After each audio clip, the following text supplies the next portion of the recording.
우리에게 새날을 주신 하나님을 찬양하겠습니다. 찬송가 325장 찬양합니다.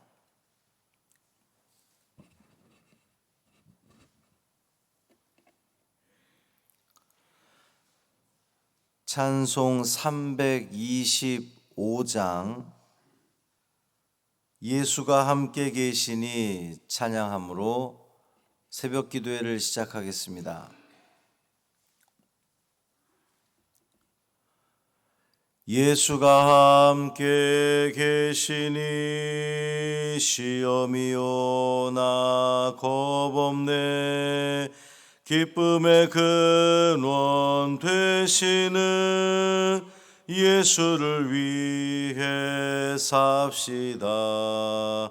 날마다 주를 섬기며 언제나 주를 기리고 그 사랑 안에 살면서 딴 길로 가지 맙시다. 이 세상 사는 동안에 주 이름 전파하면서 무한한 복락 주시는 예수를 위해 삽시다. 날마다 주를 섬기며 언제나 주를 기리고 그 사랑 안에 살면서 딴 길로 가지 맙시다. 이 세상 친구 없어도 예수는 나의 친구니 불의한 이를 버리고 예수를 위해 삽시다.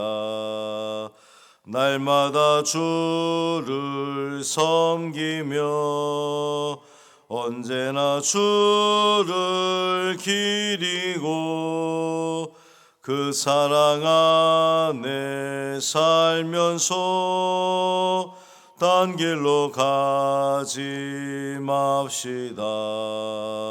주께서 심판하실 때 잘했다 칭찬하리니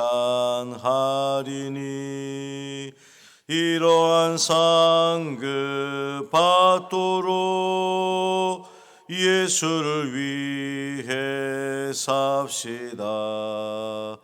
날마다 주를 섬기며 언제나 주를 기리고 그 사랑 안에 살면서 딴 길로 가지 맙시다.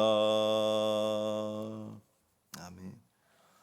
사도신경으로 우리의 신앙을 고백하겠습니다. 전능하사 천지를 만드신 하나님 아버지를 내가 믿사오며 그 외아들 우리 주 예수 그리스도를 믿사오니 이는 성령으로 잉태하사 동정녀 마리아에게 나시고 본디오 빌라도에게 고난을 받으사 십자가에 못 박혀 죽으시고 장사한 지 사흘 만에 죽은 자 가운데서 다시 살아나시며 하늘에 오르사 전능하신 하나님 우편에 앉아 계시다가 저리로서 산 자와 죽은 자를 심판하러 오시리라. 성령을 믿사오며 거룩한 공회와 성도가 서로 교통하는 것과 죄를 사하여 주시는 것과 몸이 다시 사는 것과 영원히 사는 것을 믿사옵나이다. 아멘. 이사야 28장 11절부터 13절까지 말씀입니다.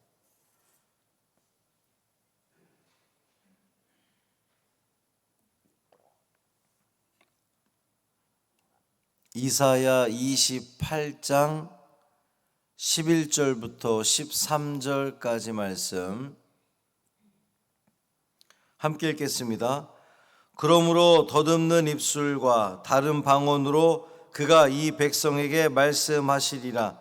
전에 그들에게 이르시기를 이것이 너희 안식이요 이것이 너희 상쾌함이니 너희는 곤비한 자에게 안식을 주라 하셨으나 그들이 듣지 아니하였으므로 여호와께서 그들에게 말씀하시되 경계에 경계를 더하며 경계에 경계를 더하며 교훈에 교훈을 더하며 교훈에 교훈을 더하고 여기서도 조금 저기서도 조금 하사 그들이 가다가 뒤로 넘어져 부러지며 걸리며 붙잡히게 하시리라.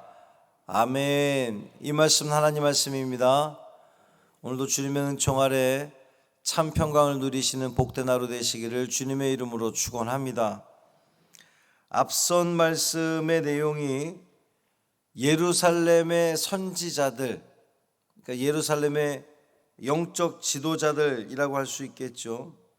그들이 이사야의 말씀을, 이사야의 그 말을 선포한 것을 제대로 듣지 않고 조롱했단 말이에요. 이제 오늘 이 13절에 나와 있는 말씀이 앞선 말씀에서도 10절에서도 그대로 있었잖아요.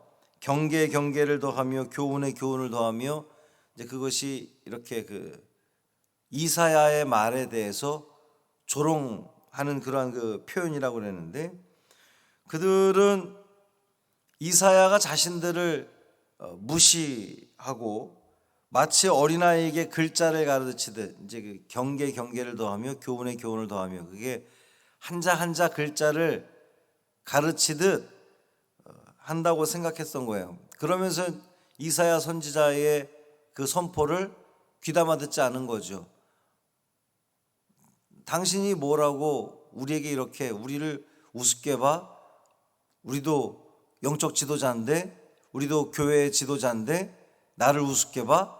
이런 그 식으로 해서 이사야의 말을 듣지 않은 겁니다. 그들은 교만과 술에 취해 있었어요. 백성들에게 하나님 말씀을 올바로 가르쳐야 할 지도자들이 하나님의 말씀을 가르치기보다는 백성들 입맛에 맞는 축복의 말씀만 쏟아낸 거죠. 여러분, 편식을 하면 건강을 유지할 수가 없습니다.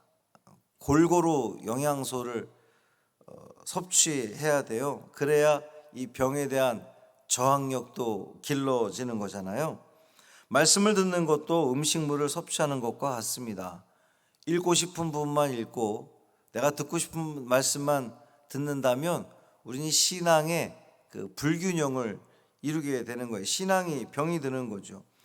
유다 백성들이 그처럼 말씀에 대해서 편식을 했다는 건데, 편식을 하게 된 이유가 그걸 떠먹여준 사람들한테 문제가 있었다는 겁니다. 그들이 먹고 싶은 것만 먹었던 것도 있겠지만, 문제는 그 음식을 주는, 말씀을 선포하는 이 종교 지도자들이 그들이 듣기 좋은, 그들이 듣고 즐거워할 만한 말씀만 선포했다는 거예요.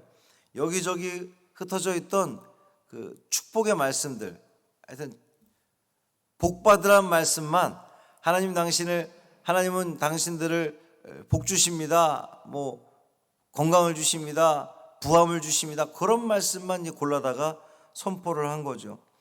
사실 하나님 말씀은 항상 사람들의 죄를 지적하고 회개를 촉구하고 또 순종과 헌신을 요구하잖아요. 말씀을 읽어보면 그렇습니다. 그렇다 보니까 성경 말씀을 정말 깊이 있게 열심히 읽다 보면 그렇게 달가운 말씀은 아니에요. 듣기 좋은 말씀만은 아니란 말이죠. 그런데 예루살렘의 지도자들은 하나님 말씀을 온전히 전하지 않았던 것이 문제였습니다.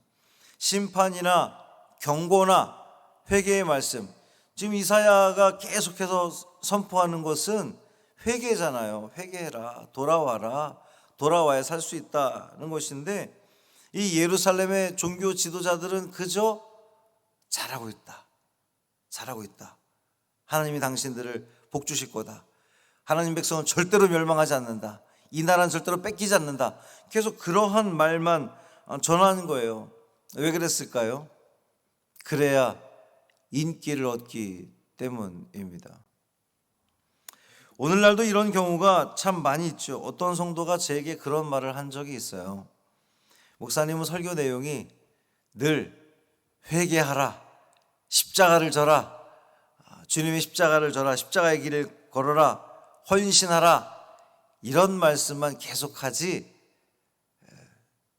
위로와 축복의 말씀은 거의 하지 않는다고 이렇게 저를 원망한 적이 있습니다. 그런데 여러분, 성경의 내용을 한번 잘 보십시오. 하나님 말씀은 언제나 씁니다. 인간의 이 습성상 죄를 끊을 수 없는 인간들이기 때문에 그 죄의 길에 쉽게 빠지기 때문에 그래서 하나님 말씀은 늘 죄에서 떠나라고, 죄로부터 회개하라고, 죄를 주의하라고, 조심하라고, 예수님이 걸었던 그 십자가의 길을 걸어가라고, 순교자의 삶을 살라고 성경은 우리에게 끊임없이 이야기를 하는 거예요. 그 쉽지 않은 말씀에 순종할 때에 하나님이 주신 복이 임하는 거거든요. 그 고난의 길을 걸어갈 때에, 예수님께서 십자가를 지셨을 때에 부활의 영광으로 살아나셨다는 것처럼 우리의 그 모든 신앙의 여정도 마찬가지입니다. 우리가 이 축복의 말씀만 익숙한 성도는요, 고난이 왔을 때에 견디지 못하고 넘어지고 맙니다. 여러 번 봤어요. 지금 이 영상을 보고 있는 성도들 가운데도 있습니다. 제가 알거든요. 말씀을 제대로 섭취한 성도는 고난이 와도 이겨냅니다. 그 쓰디쓴 말씀을 계속해서 아멘, 아멘, 아멘 받아들인 성도는 시험이 와도 겁내지 않고 이겨냅니다. 그렇게 성장하는 거죠. 이 모든 것에 대해 이사야는 경고를 했음에도 불구하고 예루살렘의 선지자들은 그 경고의 메시지를 귀담아 듣지 않았어요. 오히려 이사야 말씀을 조롱했죠. 경계에 경계를 더하며 교훈에 교훈을 더하며. 그 결과 어떤 일이 그들에게 펼쳐질까요? 11절 말씀 보면 그러므로 더듬는 입술과 다른 방언으로 그가 이 백성에게 말씀하시리라 그랬습니다. 더듬는 입술, 다른 방언. 그들이 자신들의 귀로는 도무지 알아들을 수 없는 이방 사람들의 말을 듣게 될 거라는 것인데, 이것이 의미하는 것은 아수르 군대가 쳐들어와서 아수르 군대가 자기네 말로 막 떠들어대니까 그 말을 온전히 다 알아들을 수 없는 것을 지금 이야기하는 겁니다. 아수르 군대가 예루살렘을 침공해서 그곳을 짓밟을 때에 예루살렘의 종교 지도자들은 더듬는 입술, 예전 성경에서는 생소한 입술 그랬는데, 아수르 군인들의 그 낯선 말들을 듣게 될 거라는 거죠.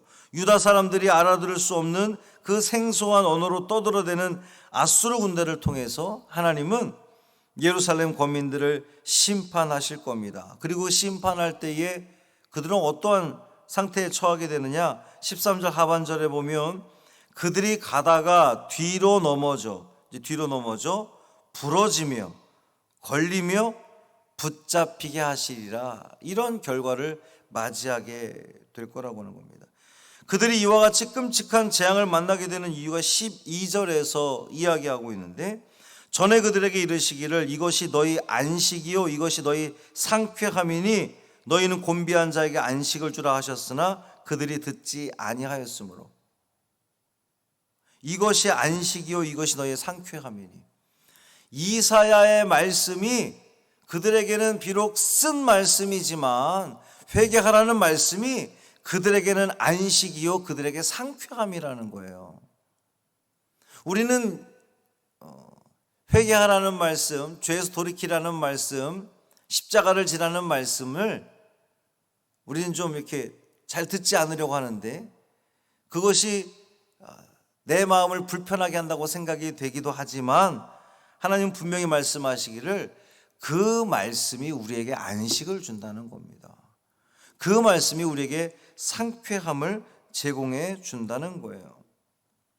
그러나 누구보다 이 교훈에 귀 기울여야 할 예루살렘의 종교 지도자들은 선지자의 말을 무시하고 조롱했습니다.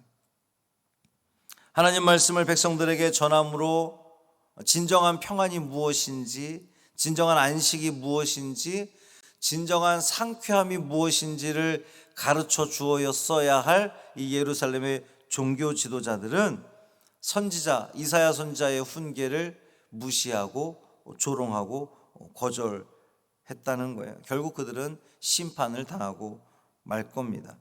교만하고 어리석은 자들의 특징은요, 하나님 말씀을 거절합니다. 무시합니다. 조롱합니다. 그 교훈에 대해서 완강하게 거부하는 마음을 갖는다는 거예요. 그들의 강팍함은 우리가 상상할 수 없는 그런 끔찍한 심판으로 다가올 수 있다는 겁니다. 그래서 사랑하는 성도 여러분, 무엇이 나를 살리는 말씀인지 여러분 깊이 묵상하시길 바랍니다. 나를 살리는 말씀, 복받아라, 건강해라, 고침받을 것이다. 물론 다 아름답고 필요하고 좋은 말씀이나 그 말씀보다 우리를 더 살리는 말씀은 죄로부터 떠나라, 회개해라, 엎드려라, 낮아져라, 십자가를 져라. 그 말씀에 아멘, 아멘, 아멘 순종하며 나아갈 때에 하나님이 채워주시는 진정한 평안, 상쾌함이 우리의 삶을 가득 채울 줄 믿습니다. 그 상쾌함으로 오늘도 살아가시기를 주님의 이름으로 축원합니다. 살아계신 아버지 하나님 감사합니다. 오늘도 말씀을 통하여 깨닫게 하시니 감사합니다. 주의 말씀이 언제나 우리에게 달게 먹여지지 않습니다. 쓰기도 합니다.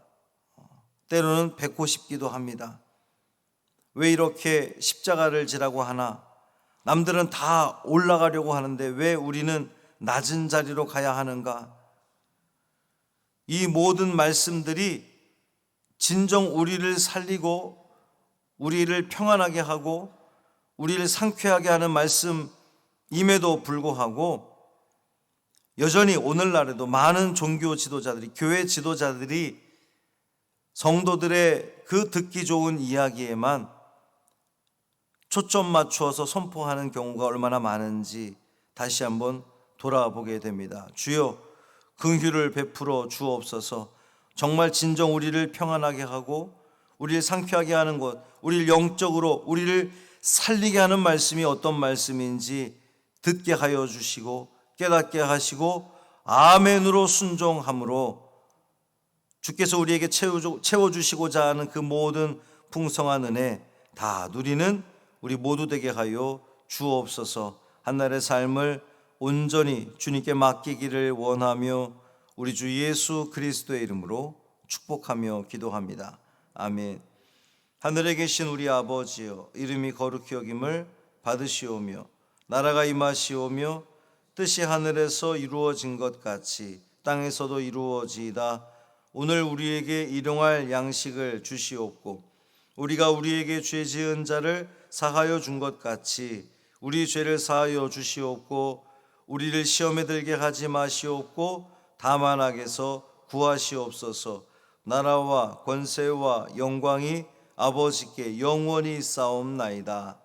아멘.